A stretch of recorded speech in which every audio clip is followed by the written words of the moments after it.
ഡൽഹിയിൽ നിന്ന് കാണാതായ സൈനികൻ വീട്ടിൽ തിരിച്ചെത്തി. തൃശൂർ ഗുരുവായൂർ സ്വദേശി ഫർസീനാണ് തിരിച്ചെത്തിയത്. ഫർസീൻ ഓർമ്മ പ്രശ്നമുണ്ടെന്ന് ബന്ധുക്കൾ പറയുന്നു. സൂരജ് സജി തൃശൂരിൽ നിന്ന് ചേരുന്നു കൂടുതൽ വിവരങ്ങളുമായി. സൂരജ്, സൈനികൻ തിരികെ വീട്ടിലെത്തിയെങ്കിലും ഓർമ്മക്കുറവുണ്ട് എന്നൊക്കെ ബന്ധുക്കൾ പറയുന്നുണ്ട്. നമുക്ക് മനസ്സിലാക്കാൻ കഴിയുന്ന കാര്യങ്ങൾ എന്തൊക്കെയാണ്? പ്രജിൻ, കഴിഞ്ഞ മാസം ഡൽഹിയിൽ നിന്നാണ് ഈ സൈനികനെ കാണാതാകുന്നത്. പിന്നീട് കുടുംബവും പരാതിയുമായി രംഗത്തെത്തുകയും പലവിധ അന്വേഷണങ്ങളൊക്കെ നടക്കുകയും ചെയ്തു. പക്ഷെ ഒരു വിവരവും ഉണ്ടായിരുന്നില്ല. ഇതോടുകൂടി ഈ സൈനികൻ എന്ത് സംഭവിച്ചു എന്ന് സംബന്ധിച്ച് കൃത്യമായ അന്വേഷണം വേണമെന്നൊക്കെ കുടുംബം ആവശ്യപ്പെട്ടിരുന്നു. ഇതിനിടയിലാണ് ഇപ്പോൾ ഈ ഫർസീൻ എന്ന് പറയുന്ന സൈനികൻ തിരിച്ച് വീട്ടിലേക്ക് മടങ്ങിയെത്തിയിരിക്കുന്നത്. ഈ ഉത്തർപ്രദേശിലേക്ക് പോകുന്നതിനിടയിൽ, അതായത് പരിശീലനത്തിന്റെ ഭാഗമായി ഉത്തർപ്രദേശിലേക്ക് പോകുന്നതിനിടയിലാണ് ഇദ്ദേഹത്തെ കാണാതായത്.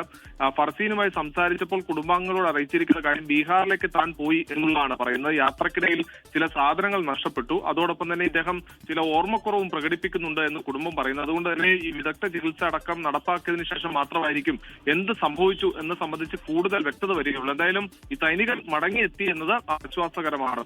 ശരി, സൂരജ് സജിയാണ് വിശദാംശങ്ങൾ നൽകിയത്.